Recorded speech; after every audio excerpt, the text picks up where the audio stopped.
నమస్తే. ఇప్పుడు మీరు చూడబోతున్న వీడియో ఖచ్చితంగా మీకు ఉపయోగపడుతుంది, నచ్చుతుంది కూడా. మరి మీకు నచ్చిన విషయం నాకు తెలియాలి అంటే ఈ వీడియోని మీరు లైక్ చేయాలి, షేర్ చేయాలి, అలాగే మన ఛానల్‌ని సబ్స్క్రైబ్ చేయాలి. మీ సపోర్ట్‌ని నాకు అందిస్తారు కదూ! ఓకే. ఇప్పుడు వీడియోని స్టార్ట్ చేద్దాం. Welcome to our channel. నేను పద్మిని. ప్రస్తుతంతో పాటు ప్రముఖ ఆధ్యాత్మికవేత్త, లక్ష్మీ నరసింహస్వామి ఉపాసకురాలు, ప్రముఖ న్యూమరాలజిస్ట్ శ్రీమతి స్రవంతి గారు మనతో పాటు ఉన్నారు. మాట్లాడదాం. నమస్తే అక్క. నమస్తే పద్మిని. ముందుగా మీకు గీతా జయంతి శుభాకాంక్షలు. మీ అందరికీ కూడా 5160వ గీతా జయంతి రేపే. అద్భుతమైనటువంటి రోజు ఖచ్చితంగా. శ్రీమద్ భగవద్గీత అసలు మహాభారతం, అసలు పంచమ వేదం మహాభారతం. అసలు మహాభారతంలో ఉండేటటువంటి ఘట్టాలన్నీ కూడా అసలు ఎంత ఉత్కంఠభరితంగా ఉంటాయో, కృష్ణుడు చేసినటువంటి లీలలు ఇవన్నీ ఒక ఎత్తు అయితే భగవద్గీతను అందించడం ఒక ఎత్తు. సమస్త సారాన్ని కూడా 700 శ్లోకాల్లో శ్రీకృష్ణ పరమాత్మ మన కోసం చేసినటువంటి అద్భుతం అని చెప్పచ్చు, అంతర సాధ్యమైనటువంటి ఆయన అందించటం అవ్వచ్చు, మాటల్లో చెప్పలేం. గీతా జయంతి అన్నప్పుడు ఖచ్చితంగా మాట్లాడుకోవాలి అని అనిపించింది అక్క. చెప్పండి అక్క, గీతా జయంతి. నిజంగా భగవద్గీత గురించి మాట్లాడడానికి ఒక అవకాశం రావడం అనేది చాలా అదృష్టం అని చెప్పుకోవచ్చు. ఎందుకంటే భగవంతుడు స్వయంగా, ఇప్పుడు మనం ఏదైనా విష్ణు సహస్రనామం చదువుకొని, లేకపోతే ఇంకోటి ఏదన్నా హయగ్రీవుడు చెప్పినప్పుడు విన్నారు, లలిత సహస్రనామం అనుకున్నా, అలాగే వ్యాసుడు రాశారు విష్ణు సహస్రనామం అనుకున్నా కూడా, ఇవన్నీ భగవంతుడి గురించి ఒకళ్ళు చెప్పినవి. కానీ భగవంతుడే భగవంతుడి గురించి ఇలా ఉండాలి, ఇలా ఉంటే భగవంతుడికి ఇష్టము అని చెప్పడము అనేది ఒక భగవద్గీతలోనే అది మనం చూస్తాం. అవునా కాదా? ఇంకా ఏంటి, భగవద్గీత భగవంతుడు సృష్టించినది. ఆయన అంటే ఒక లైన్ ఫామ్ చేశారనమాట. గీత అంటే లైన్ కదా, ఒక లైన్ ఫామ్ చేసి ఇట్లా ఉండండి, ఇలా మీరు ఈ లైన్లో నడవండి, అప్పుడు సుగమంగా నా దగ్గరికి వచ్చేస్తారు, నాతోనే ఉంటారు అని చెప్పిన మాటలు శ్లోకాల రూపంలో మాటలే కదా మనకి చెప్పింది. కాబట్టి జీవితంలో ఒక్కసారైనా కానీ భగవద్గీతని చదవాలి అని మనం ఖచ్చితంగా చెప్పుకోవచ్చు. ఇంకా అనేక మంది, చాలామంది తాత్పర్యం రాసిన వాళ్ళు చాలామంది ఉన్నారు. అయితే చదివినప్పుడు, తాత్పర్యం చదువుకున్నప్పుడు మనం అసలు అందులోకి క్షుణ్ణంగా పరిశీలించుకున్నాం అనుకో, అసలు భగవద్గీత నిజంగా చెప్పాలి అని అంటే ఒక మేనేజ్మెంట్ గైడ్. డెఫినెట్లీ. చాలా మంది పెద్ద పెద్ద యూనివర్సిటీస్లో కూడా నేను చదువుతుంటాను, జర్నల్స్లో, పెద్ద పెద్ద యూనివర్సిటీస్లో కూడా Bhagavad Gita one of the subject కింద కూడా పెట్టిన యూనివర్సిటీస్ కూడా ఉన్నాయి. ఇక్కడ కాదు, అదర్ కంట్రీస్. మనకు అక్కర్లే, మనకి ఎప్పుడు పొరిగింటి పుల్ల కూరే. అంటే మేనేజ్మెంట్ విలువలు నేర్పింది భగవద్గీత అని చెప్పి నమ్మిన వాళ్ళు చాలా మంది ఉన్నారనమాట. ఎంతో మంది ఇలా చెప్తున్నా ఎందుకని అర్థం కావట్లేదు. ప్రారంభం అనుకోవాలక్క. అంటే దాన్ని అసలు కనీసం చదువుకోండి, మీరు ఒక చదువుకోవటం మొదలు పెడితే అదే మిమ్మల్ని దారిలోకి పెట్టేస్తుంది అని కూడా చెప్తూ ఉంటారు. అయినప్పటికీ ఇది కాదండి, మాకు ఏమైనా రెమెడీలు చెప్పండి అని అన్నట్టు ప్రారంభం కింద కన్సిడర్ చేయొచ్చా? ప్రారంభం కింద కన్సిడర్ చేయొచ్చు. ఇంకోటి ఏంటంటే మన గురించి మనకి తెలియకపోవడం కూడా. అంటే నువ్వు చూడు, అసలు మనకి స్వతంత్రం వచ్చిన దగ్గర నుంచి ఇంతవరకే అక్కడి నుంచి నేను అనలైజ్ చేసుకుంటే, జీవితంలో ఎక్కువగా స్థిరపడడానికి ఎక్కువగా ఆలోచించారనమాట. ఇప్పుడు మా నాన్నగారు వాళ్ళనే చూసుకో, మా బామ్మగారు వాళ్ళకి బోలెడు పాడి ఉండేది. కానీ ఆవిడ ఆలోచించింది, పాడి ఇది ఇలా కాదు, నా పిల్లలు బ్రతకవలసింది, చక్కగా మంచి సర్కార్ నౌకరీ చేయాలి, గవర్నమెంట్ జాబ్స్ రావాలి నా పిల్లలకి, వాళ్ళు ఇక్కడుంటే ఇలానే ఇందులోనే ఉండిపోతారు, ఇలా కాదు అని చెప్పి ఆవిడ పంతంగా అక్కడి నుంచి సిటీస్కి తీసుకురావడం, పిల్లల్ని బాగా చదవడం, అలాగే పిల్లలు కూడా బాగా చదువుకోవడం, వాళ్ళకి గవర్నమెంట్ జాబ్స్ నిజంగానే సెంట్రల్ గవర్నమెంట్లోను, ఆర్మీలోను, మా బాబాయ్ కానీ అందరికీ మంచి గవర్నమెంట్ జాబ్స్ రావడం, ఇవన్నీ కూడా జరిగాయి. అంటే ఏంటంటే అసలు ప్రధానంగా జీవించడానికే కష్టపడవలసిన రోజులు అనమాట మనకి స్వాతంత్రం వచ్చిన తర్వాత. అంటే ఫుడ్ ఉంటుందా లేదా, మనకి ఆహార నిల్వలు ఎలా ఉన్నాయి, ఇవన్నీ చూసుకోవాల్సిన పరిస్థితుల్లో ఉన్నాం. అప్పుడు శుష్క వేదాంతం ఇదంతా ముందు అసలు భోజనానికి చూడంటారా బాబు, భగవంతుడి గురించి తర్వాత అని అనుకునే పరిస్థితుల్లోకి వెళ్ళిపోయాం. అలా వెళ్ళిన తర్వాత యూత్ అంతా ఏమైపోయింది, అట్లా వచ్చేసరికి నావెల్స్ స్టార్ట్ అయ్యాయి నెమ్మదిగా. ఎలా నావెల్స్ రాయడము అనేది స్టార్ట్ అయింది. నావెల్స్లోకి వెళ్ళిపోయారు.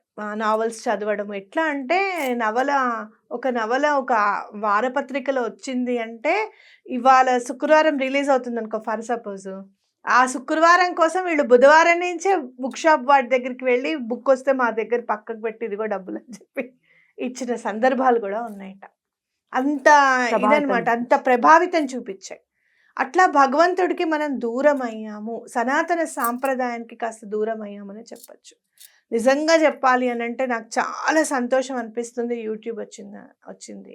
ఎందుకు అని అంటే ప్రతి వాడి మొబైల్లో ఉంటుంది కదా, చూడాలి అన్న ఉత్సాహం.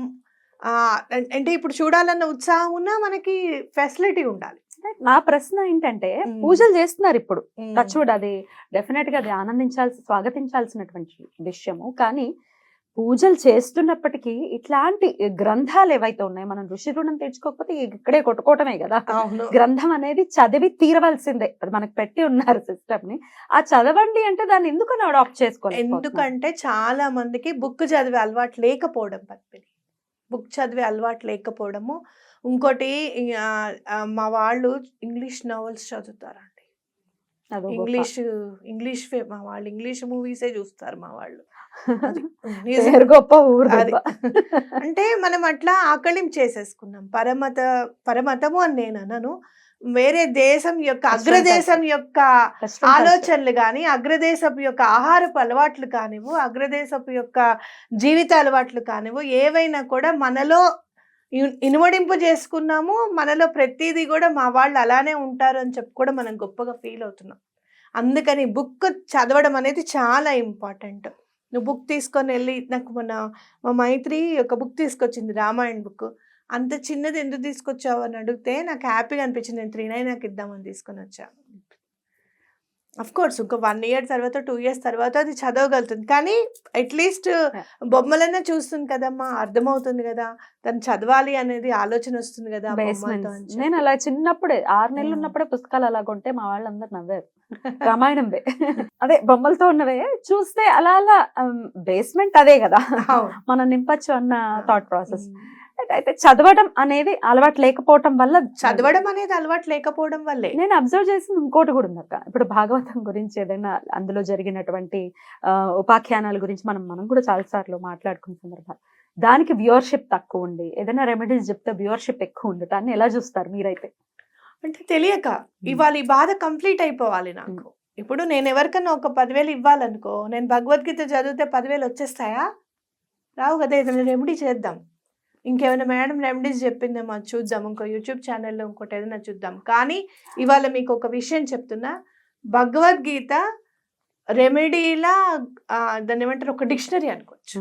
నీకు ఏది కావాలన్నా కూడా నువ్వు భగవద్గీత బుక్ పెట్టుకొని ఆ పర్టికులర్ దండం పెట్టుకొని కృష్ణ భగవానుడికి ఓపెన్ చేయి, పరిష్కారం ఖచ్చితంగా కనిపిస్తుంది. అది నేను కాదు, మహాత్మా గాంధీ గారు చెప్పారు.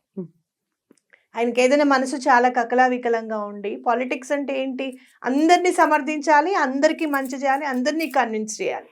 సో అలాంటి ఇబ్బందికరమైన పరిస్థితులు ఉన్నప్పుడు ఆయన ఖచ్చితంగా భగవద్గీత బుక్ ఓపెన్ చేస్తే ఆయనకి కావాల్సిన రెమెడీ ఆన్సర్ అందులో ఉండేదిట. ఆయన ఖచ్చితంగా చెప్పారు.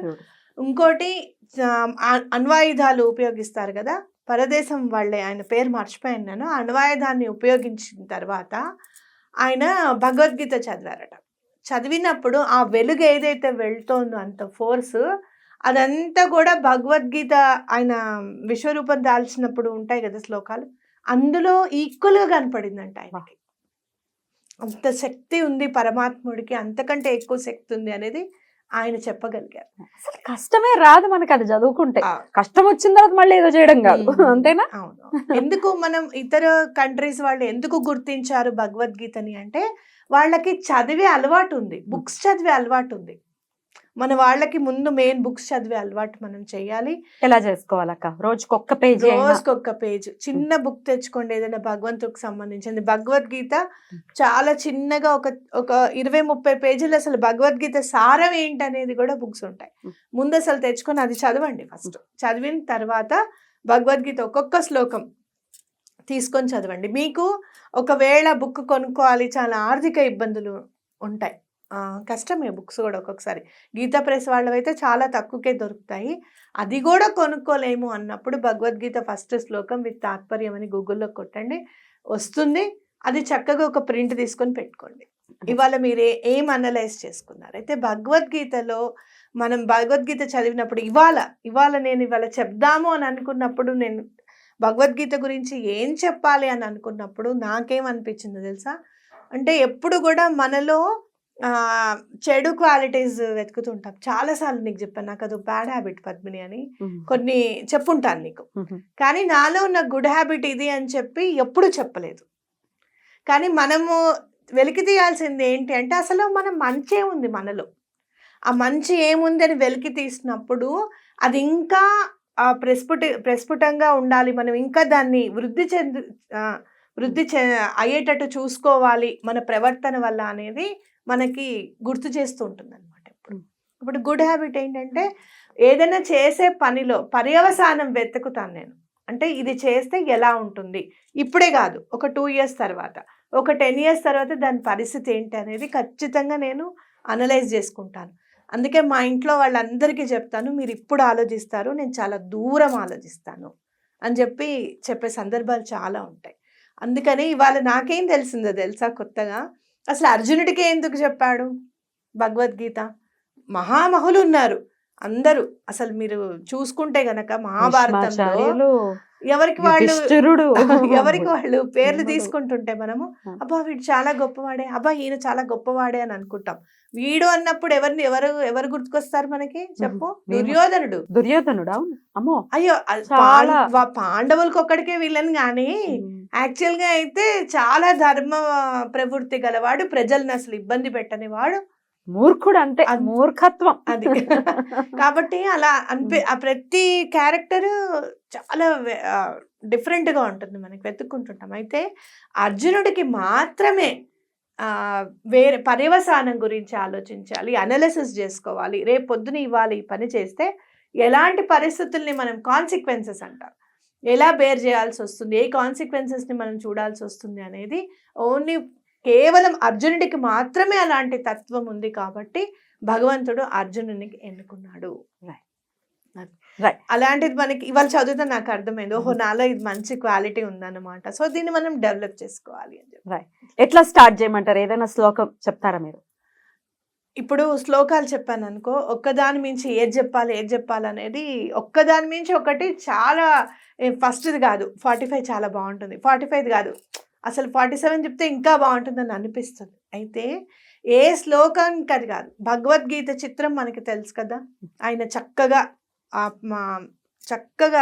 అంటే తన బిడ్డకి చెప్తున్నట్టుగానే అర్జునుడు ఆయన ముందు మోకరిల్లి ఉంటాడు, ఆయన చెప్తూ ఉంటాడు, ఆయన ఇలాంటి గీతని మాకు ఇచ్చావు, మాకు చక్కగా మమ్మల్ని మాకు ఎటువంటి కష్టం ఉండకూడదు అని చెప్పి నిన్ను ఎన్నుకొని నీ గురించి నువ్వే చెప్పే గీతని మాకు అందించావు. కాబట్టి మమ్మల్ని ఎప్పుడు కూడా అలానే వెన్నంటి ఉండి మమ్మల్ని కాపాడు, మేము ఏదన్నా తప్పు చేస్తే ఏదో ఒక రకంగా మాకు తెలియపరచు అని చెప్పి భగవంతుడికి ప్రతిరోజు దండం పెట్టుకోవడం.